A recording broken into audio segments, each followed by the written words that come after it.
마른 떡 한 조각만 있고도 화목하는 것이 제육이 집에 가득하고도 다투는 것보다 나으니라.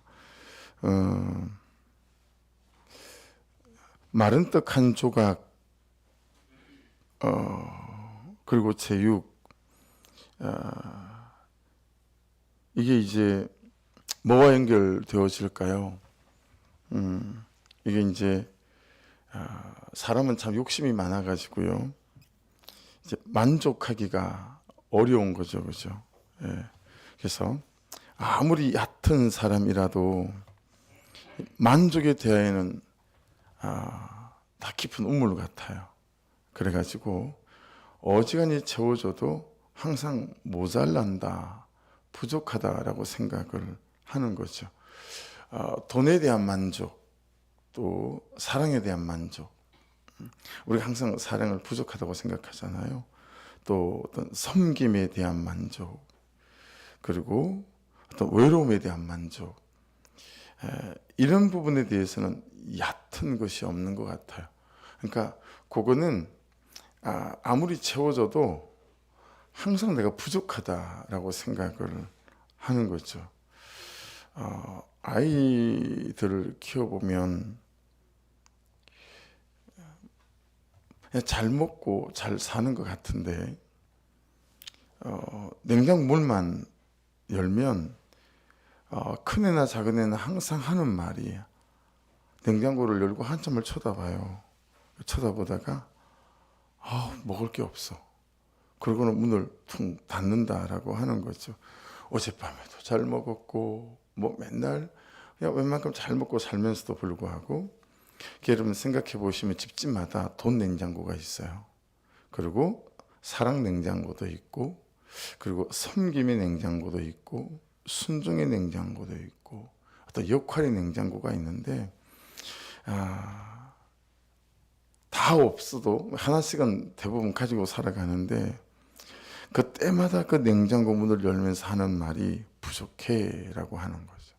모자라 라고 하는 거고, 못 미친다 라고 말하고, 없어 라고 하는 말이다 라고 하는 것이죠. 그래서 여러분, 만족은 단 한 번도 자족을 이겨본 적이 없어요. 그래서 자족하는 사람은 항상 만족하죠. 근데 자족이 안 되는 사람은 만족할 수가 없습니다. 그래서 만족을 이기는 것이 자족이거든요. 그럼 여러분, 이 자족을 이기는 게 뭘까요? 이게 감사예요. 예. 항상 감사가 있으면 자족되고 또 만족이 되어지죠. 그리고 여러분, 이 감사를 이기는 게 뭘까요? 이 감사를 이기는 게 이제 은혜다라고 하는 거죠. 하나님의 은혜는 다 덮습니다. 그렇죠? 못 덮는 것이 거의 없습니다. 그냥 은혜는 다 덮어요. 이것도 덮고 저것도 덮어가고, 그렇죠? 감사가 안 되고 자족이 안 되고 그리고 만족이 안 되는 이유는 내가 누리는 것들이 다 당연하다고 생각하는 거죠. 예. 마땅하다고 생각하는 거예요. 여러분, 이게 뭐의 뿌리죠? 이게 죄의 뿌리예요. 에덴 동산에서 아담의 제 동기고 제 뿌리였었죠. 예, 그래서 하나님이 그 놀라운 것들을 다 창조하시고 세팅하시고 난 마지막 날에 이제 아담을 창조하셔서 짠 하신 거잖아요. 근데 여러분, 이 아담이 세월이 지나며 이걸 마땅하게 여기는 거예요. 당연하게 여기는 거죠. 그래서 여러분, 은혜가 있으면 그 마땅해 보이는 것이 마땅하게 안 보이죠. 은혜가 있으면 너무 당연해 보이는 것들이 당연하게 여기지가 않죠. 그냥 정말 마땅하다고 생각했던 것들이 감사가 되고, 보는 거, 듣는 거, 먹는 거, 입는 거, 자는 것, 어느 것 하나가 마땅하고 당연하다라고 생각되는 게 없잖아요. 그죠? 근데 은혜가 없으면 항상 그냥 불만스러워요. 불평스럽고. 그래서 사단은 항상 우연을 말하죠. 근데 성경은 항상 섭리를 말합니다. 섭리 가운데 우리가 있다라고 생각할 때는 이 참 만족도 되고 자족도 되고 감사가 되어지는데, 우리는 어쩌다가 보니 우연히 내가 이런 사람을 만나서 내가 이런 일을 겪어서 라고 생각하는 거죠.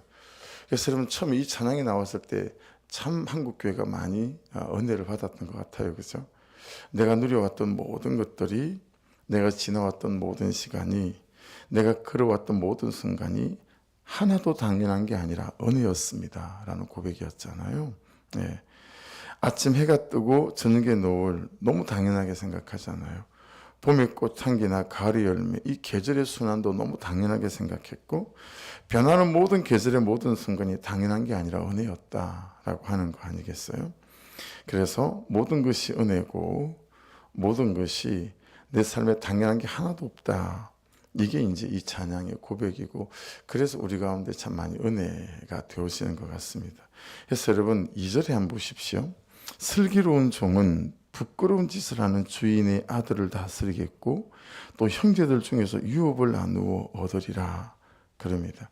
여러분, 이 2절의 슬기로운 종, 샤칼 에베드라고 하는데, 여러분, 이 슬기로운 종은 이 은혜를 주시는 분이 누구인가를 아는 사람이에요. 슬기로운 종, 지혜로운 종은 마땅하게 여겼던 거, 당연하게 여겼던 이런 것들을 나에게 허락하시는 분이 누구신가, 이걸 아는 사람이 가장 슬기로운 사람이다 라고 하는 거죠.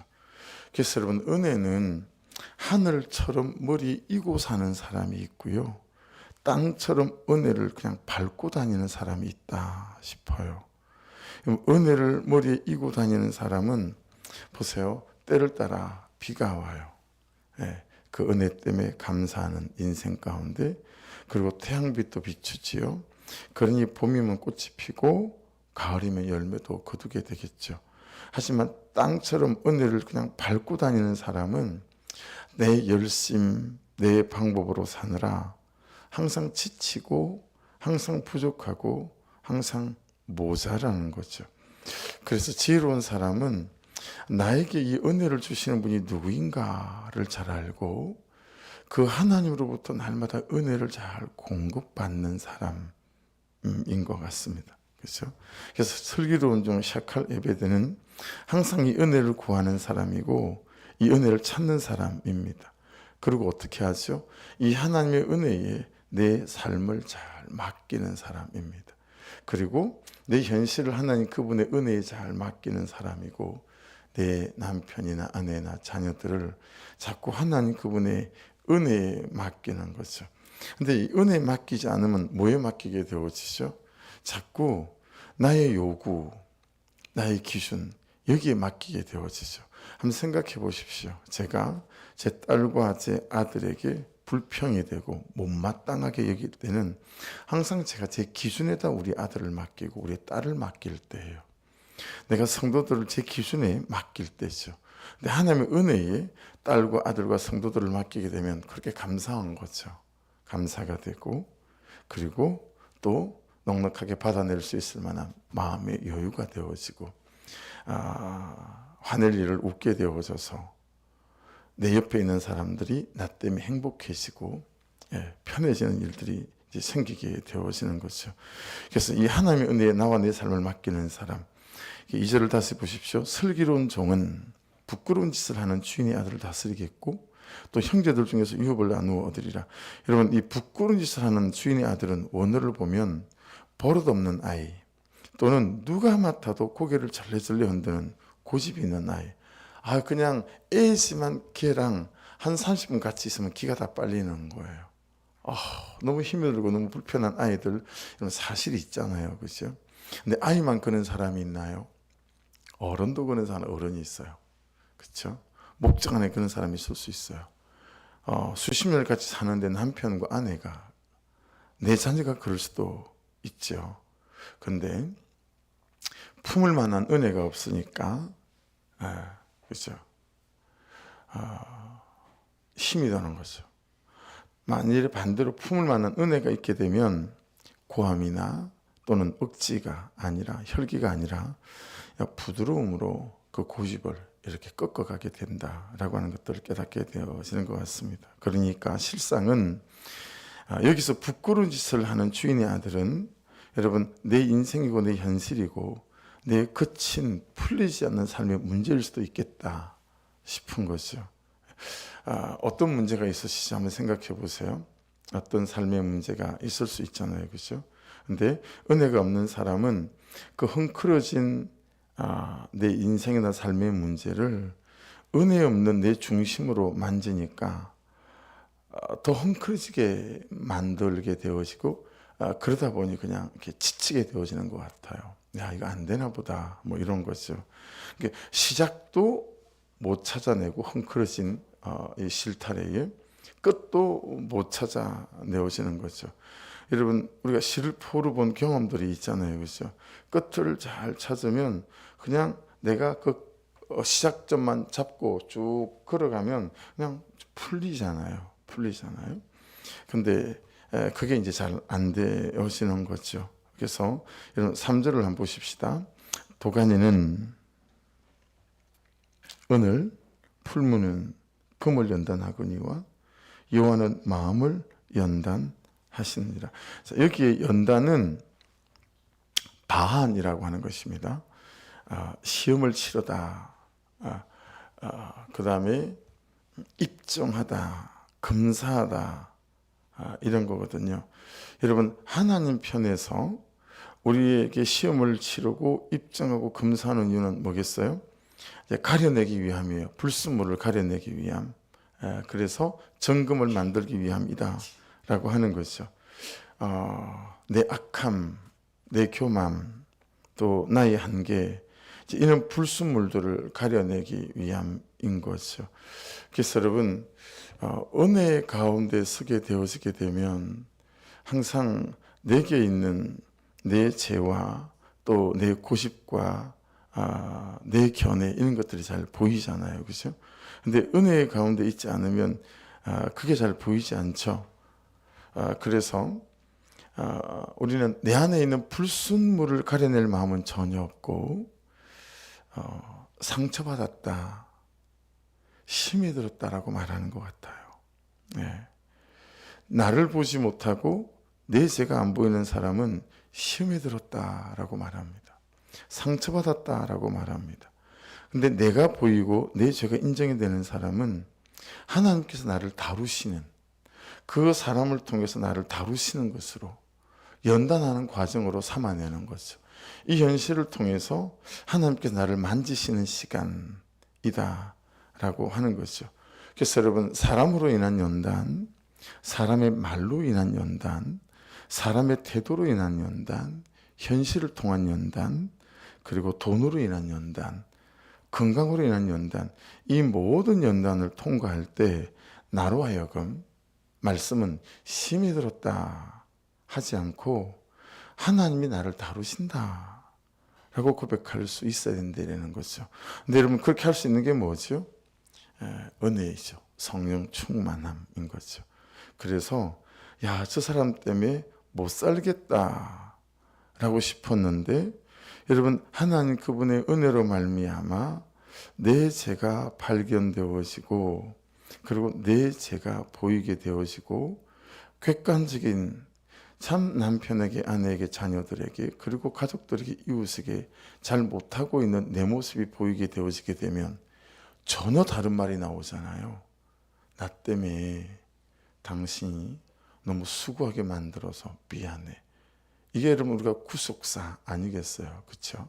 그러니 우리의 삶에 무거운 거, 불편한 거, 힘든 거, 그 하나하나가 여러분 하나님께서 우리를 세워갈 수 있을 만한, 그래서 여러분 참 은혜는 성품 좋고 삶의 태도가 좋고 그리고 인격적이고 이런 사람들이 교회를 세워가겠다라고 생각했던 때가 대부분이었죠.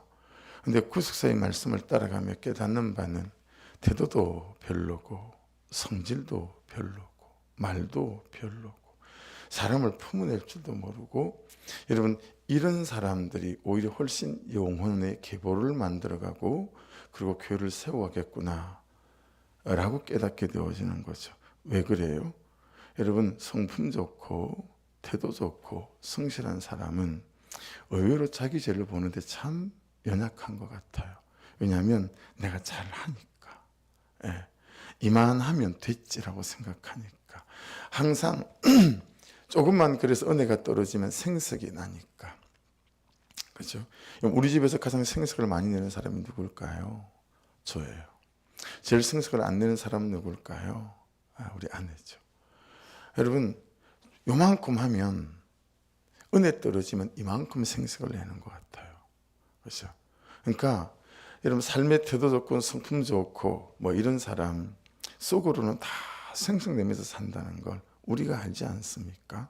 그러니 여러분, 그분의 은혜가 우리 연약함을 휩싸고, 그리고 우리의 내면 속으로 들어와서 우리를 찌르고 우리가 아프게 하고 우리의 죄가 보이게 되어질 때, 야, 이 죄 보고 나를 은혜 앞에 무릎 꿇으라고 저 사람을 통해서 하나님께 나를 이걸 보게 하셨구나. 여러분, 남편이 그러지 않으면, 바람피지 않으면 여러분 어떻게 하나님 앞에, 하나님 제가 살아야 될까요, 말아야 될까요? 그렇게 기도하며 머무는 시간들이 가지게 될 수 있겠어요. 그죠? 돈의 고난이 오니까 머무니까 그분의 은혜가 나에게 찾아오고, 그분의 은혜가 찾아오게 되니까 뭐가 보여요? 내 죄가 보이는 거죠. 그리고 잘하고 있다고 생각했는데, 야, 참 나 때문에 이럴 수밖에 없었겠다 라고 생각되어지는 거죠. 그러니까 또 한풀 꺾이고, 그죠? 그렇게 해서 그를 받아낼 수 있는 새로운 힘이 공급되어지는 거죠. 그래서 여러분, 은혜 있는 사람하고 은혜 없는 사람하고 차이가 한 가지 발견이 됐어요. 새벽에 묵상을 하다가. 그게 뭘까요? 즐기는 게 다른 것 같아요. 즐기는 게 다릅니다. 말과 대화, 이 어떤 만남의 밥상에 올리는 음식이 다르다. 4절 보시겠어요? 악을 행하는 자는 사악한 입술이 하는 말을 잘 듣고 거짓말을 하는 자는 악한 여가 하는 말에 귀를 기울이느니라. 무슨 뜻이겠어요? 여러분, 악을 행하는 자, 은혜가 없는 자죠. 성령 충만하지 않은 자죠. 말씀이 없는 자죠. 예, 맨날 밥상에 다른 사람을 올려놓고요, 험담하고 판단하고 정죄하고 서운하다 말하고, 예. 한 번도 내가 은혜가 없어요, 성령이 충만하지 않아요, 이런 말 하지 않죠. 그는 생각하지 않아요. 그리고 내 옳고 그름의 기준으로 밥상에 올려놓고 항상 남편 험담을 해요. 아내 험담을 하죠. 그리고 판단해요. 누군가를 정죄하고요. 참 이래서 서운한 것 같아. 여러분, 그것은요, 그가 맞아요. 그런 연약한 존재일 수 있어요, 상대방이. 근데 여러분, 은혜가 있고 보면, 성령이 있고 보면 그게 전혀 문제가 되질 않아요. 문제가 되질 않고 그냥 내가 은혜 없는 게 바라봐지죠. 내가 성령이 충만하지 않은 게 바라봐져요. 예. 근데 우리는 이게 안 되는 거예요. 그래서 즐기는 게 전혀 달라요. 예. 은혜가 있고 성령이 충만하면 여러분, 그냥 그 사람의 연약함과 그 사람의 부족함, 그것을 내가 받아내고 감싸는 것이 우리에게 절구음이 될 수 있죠. 왜 그럴까요? 사람이 변하는 것이 나의 절구음이 되기 때문에 그래요. 자녀들이 변화되는 것들이 나의 절구음이 되기 때문에 그렇죠. 그런데 언제 그 자녀들이 변하냐면, 가르친다고 변하지 않아요. 잔소리한다고 변하지 않아요. 그래서 제발 목장에서 가르치지 마라. 특히 나이 많은 분들, 신앙생활 오래 한 분들, 목사, 장로, 권사, 안수집사, 이런 사람들 너무 가르치기 좋아하잖아요. 그게 뭐 최고봉의 목사 아니겠어요? 저 같은 사람. 그죠? 너무 가르치기 좋아해요. 근데 여러분, 해보셨잖아요, 평생. 가르친다고 변하냐? 안 그래요. 예. 은혜로 성령으로 충만해서, 그렇죠? 그 사람이 변화되는 것이 내 인생의 즐거움이어서 그 사람의 변화를 위해서 내가 받아내고 내가 쿠션이 되어주기 시작할 때 사람이 변화되는 것을 보죠. 그게 즐거움이 되고 그게 내 밥상에 있는 내 반찬이 되어지기 시작할 때, 여러분, 그때 진짜 우리의 삶에 놀라운 기적들이 시작되어지는 것 같아요. 근데 여러분, 이 은혜를 모르고 성령의 충만함을 모르는 사람은 즐기는 게 다르죠. 맨날 밥상에 그냥 내 기준을 가지고 요리하여 이렇게 판단 저렇게 판단, 이것 때문에 너무 서운해, 난 이것 때문에 너무 힘이 들었어, 왜 그래, 뭐 이렇게 되어지는 거죠. 그래서 여러분의 밥상 위에 여러분 그 사람의 변화, 그것이 여러분이 즐겨 먹는 반찬이 되셔서, 그렇기 때문에 은혜 구하지 않을 수 없고, 그렇기 때문에 성령의 충만함을 구하지 않을 수 없는 저와 여러분 될 수 있기를 주의 이름으로 축복합니다. 꼭 양념처럼 하는 말이 그래도 나니까 이 회사 다니는 거라고, 그래도 나니까 살아주는 거라고. 여러분, 이런 말하면 중환자예요. 중환자실에 입원시켜야 돼요. 그렇죠? 이런 사람들은 다른 사람을 향한 추잡한 험담이, 이거 제가 만들어낸 말이고 원어적 표현입니다. 추잡한 험담이 인생의 즐거움이라는 거예요. 그걸로 스트레스를 풀어요. 근데 내 죄를 보고 나면 어때요? 일생 그렇게 살아왔던 이 추잡한 험담을 밥상에 올리고 날마다 즐거움을 살았던 내 삶이 너무 죄된 거죠. 너무 죄돼서, 내 밥상에 올려놓고 그를 향한 추잡한 험담이 그를 그렇게 살아가게 만들었구나 라고 생각하게 되고 깨닫게 되어지는 거죠. 그러므로 여러분, 그냥 이렇게 말하는 거 좀 훈련해 보면 어떨까요? 제가 은혜가 없어요, 제가 성령의 충만함이 없어요, 저를 좀 위해서 기도해 주십시오, 이게 맞다 라고 하는 거죠. 그렇죠? 제가 은혜가 없어요 라고 말하고, 그냥 같이 이 시간에 그렇게 은혜가 부어질 수 있도록 같이 그냥 기도할 수 있는 그런 서로가 되고 목장이 될 수 있고 교회가 될 수 있다면, 여러분 더 없는 그런 하나님의 은혜를 누릴 수 있는 저와 여러분이 되어질 수 있습니다. 5절도 그래요. 가난한 자를 조롱해요, 은혜 없는 자는. 그렇죠? 가난한 게 무슨 죄입니까? 그렇죠? 가난한 자를 조롱하는 자는 그를 지으신 줄을 멸시하는 거래요. 그렇죠? 사람의 재앙을 기뻐하는 자는 형벌을 면하지 못할 자니라. 여러분, 우리의 부르심과 우리의 보내심이 어디에 있는가를 잘 살피셔야 합니다. 그래서 여러분, 이렇게 말씀을 드려볼게요. 성령 충만은 의무예요. 국민의 4대 의무 아시죠? 성도의 제일 의무는 성령 충만이에요. 여러분, 성도의 제일 의무는 은혜로 충만한 거예요. 그래야 오늘도 내가 서 있는 시간과 삶과 현실이라는 이 사건 속에서 여러분, 안 되는 건 안 되는 것대로 내가 연단받아가며 불순물을 토해낼 수 있고, 되는 것은 되는 것대로 감사하며 주시고 되는 것들로 사람을 살리는데 내 열정과 시간과 재정들을 쓸 수 있는 인생이 되어질 수 있다라고 하는 것이니, 여러분 이제는 은혜를 목사에게 기대지 마세요. 성령의 충만도 목사에게 기대고, 여러분 예배에 기대고, 어디에 기대지 마세요. 왜냐하면 여러분 각자의 의무이기 때문에 그래요. 그래서 내가 밥 먹고 사는 이유는 성령 충만하기 위함이다. 내가 밥 먹고 사는 이유는 은혜로 충만하기 위함이다. 여러분, 거기에 중심이 가 있으면 여러분 금방 다시 사단의 역사가 보이고 나를 잡아뜨리려고 하는 어둠의 역사가 보이죠. 그러니까 여러분, 참 이럴 수 있는 거잖아요. 갑자기 방송이 버벅거리고 그런 순간, 어제 중고등부 때 우리 그 소풍이 있잖아요. 그게 갑자기 방송이 안 되는 거예요. 그래서 결국은 전사님 핸드폰으로 미러링을 해가지고 이걸 보면서 막 조작을 했어요. 그러면서 문제가 생긴 것 같아요. 여러분, 6월 첫날이잖아요. 첫 새벽이잖아요. 오늘 새벽에 일어나서 마음이 되게 새로웠거든요. 근데 어떤 문제가 하나 생기니까 거기서 벌써 막 마음이 어지러워지잖아요. 그러니까 계속 그거 추스리는 거예요. 그리고 저는 오늘 새벽에 그 마음을 추스리는데 그래도 시간이 10여 분은 흘러간 것 같아요. 어떤 마음이 들었겠어요? 어제 그랬으면 정도 내서 새벽에 문제 없게끔 하고 가야지. 그런 마음이 첫 번째로 들죠. 원망이.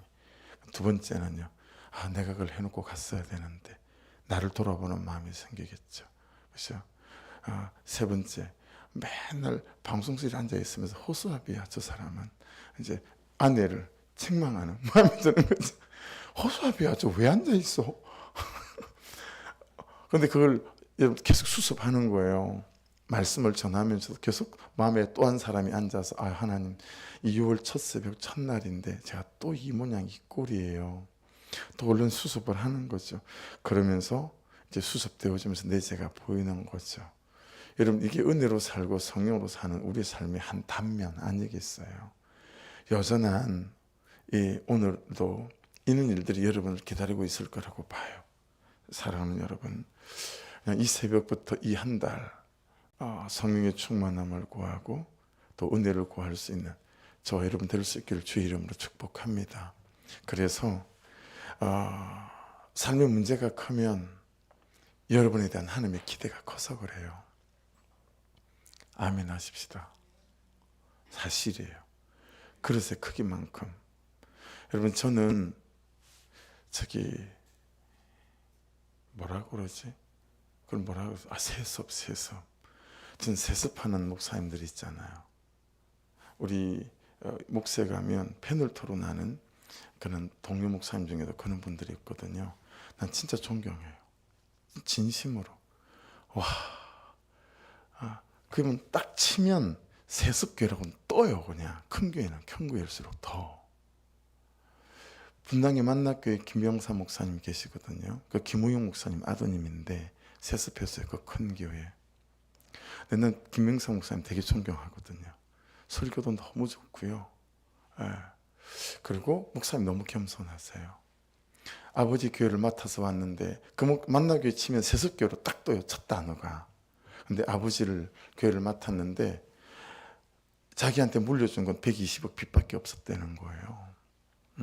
그리고 세습교회 목사라는 이 타이틀, 그걸 평생을 걸고 가는 거예요. 큰 교회 청빙받아가 목사님들 부럽지 않아요. 그분들이 너무 존경스러워요. 왜냐하면 여러분 큰 교회에 청빙돼서 가면 완전 바지쩌구리 사장이에요. 아무 힘이 없어요. 그냥 당회에서 장로님들 시키는 대로 목회할 수밖에 없어요. 그래서 난 그런 교회 목사님들 진짜 좀 어떻게 저렇게 목회를 할까? 이번 패널 토론 선분 중에서 얼굴로 목회하는 분이 계세요. 우리들 교회 부목사로 계시다가 그냥 다른 백석교회 부목사로 계시다가 한 900명쯤 출석하는 교회니까 재직은 한 2000명 되겠죠. 그는 의정부의 제일 큰 교회 중 한 교회를 청빙받아 가셨어요. 얼마나 키보드를 잘 치는지 부목사님으로 있을 때부터만 아는 분이었거든요. 그래서 정말 키보드를 잘 쳐요. 그리고 그 당시에도 박사님이셨어요. 부목사일 때도. 정말 목사 같아요. 그런 목사님 보기가 드물 정도로 목사님 같은 얼굴을 갖고 있어요. 그런데 정말 새벽마다 너무 많이 운대요. 그래서 김남기 목사님이나 거기 부목사들이 깜짝 놀라는 거예요. 저 목사님이 울다니. 담임 목사가 힘들긴 힘들까 보다. 우리하고 얘기하면서도 목사님이 훌쩍거리는 거예요. 너무 힘들다고. 새벽마다 말씀을 전하고 그렇게 운대는 거예요. 그래서 이렇게 참 같이 마음이 짠해지더라고요. 여러분, 그분의 그릇이 되니까 울 수밖에 없는 상황 속에 두어서 900명의 영혼들을 세워가는 거 아니겠어요? 여러분에게 울 일이 많고 힘든 일이 많다면 여러분의 그릇을 보시고 그릇을 키워가시는 과정이니 여러분 오히려 떡을 해야 될 일이에요. 할렐루야. 아무도 아멘을 안 하네. 떡하기가 싫어가지고. 그래서 구속사의 복음을 만난 게 참 감사하고, 그래서 저는 여러분 너무 이렇게 여분의 목소리를 거치면서 이렇게 마음에 들어오는 성도들이 계세요. 근데 너무 힘들게 하는 성도들이에요. 너무 어렵게 하는 성도들이에요. 그런데 정말 마음에 쏙 들어왔어요. 그리고 내가 그분들을 위해서 목회하는 거구나. 그리고 그분들이 나보다 더 많은 영혼을 살리겠구나. 이게 너무 믿어져서 이게 그냥 너무 믿어져서 여러분께서 이번에 또 반의 반걸음 좀 진도가 나갔어요. 내가 1cm 조금 자라게 됐어요. 여러분, 연단은 싫어서, 그가 나빠서 우리에게 주어지는 것이 아니라 저와 여러분에게 더 은혜가 필요하다, 더 성령 충만이 필요하다, 그렇게 주시는 사인인 줄로 믿습니다.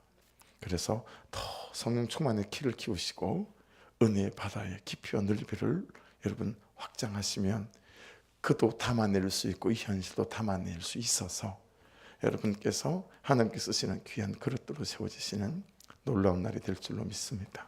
기도하겠습니다.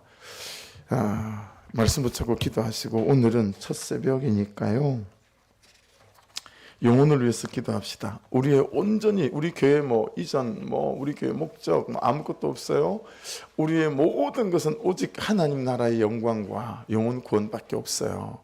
이 시간 기도할 때, 하나님, 이 6월 달도 우리 교회가 하나님의 나라와 하나님의 영광과 영혼을 살리는 교회로 세워지게 하여 주옵소서. 우리 주여 한번 부르고 기도 시작하십시다. 주여, 아버지 감사합니다. 이 새벽을 시작합니다. 6월 3일이지만 6월 첫날로 여기고 말씀 앞에 섰습니다. 아버지 간섭해 주시고 기름 부어 주시옵소서. 성령의 크고 놀라우신 권세와 능력과 은혜 아래에 서서 믿음으로 세워지고 은혜로 세워질 수 있도록 하나님, 하나님, 하나님, 하나님,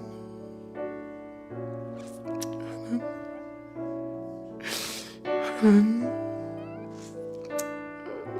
하나님의 나라와 하나님의 영광과 아버지 잃어버린 영혼을 위하여 참으로 주님을 영원하게 할 수 있는 믿음의 백성으로 세워질 수 있도록 하나님 역사하여 주시옵소서.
죄송해요. 바쁜 분들이 있죠. 전 기도하고 성찬하려고 제가 먼저 성찬을 할 테니까요. 바쁘신 분들은 출근하셔야 되니까 먼저 성찬하시고 기도하시다가 돌아가십시오.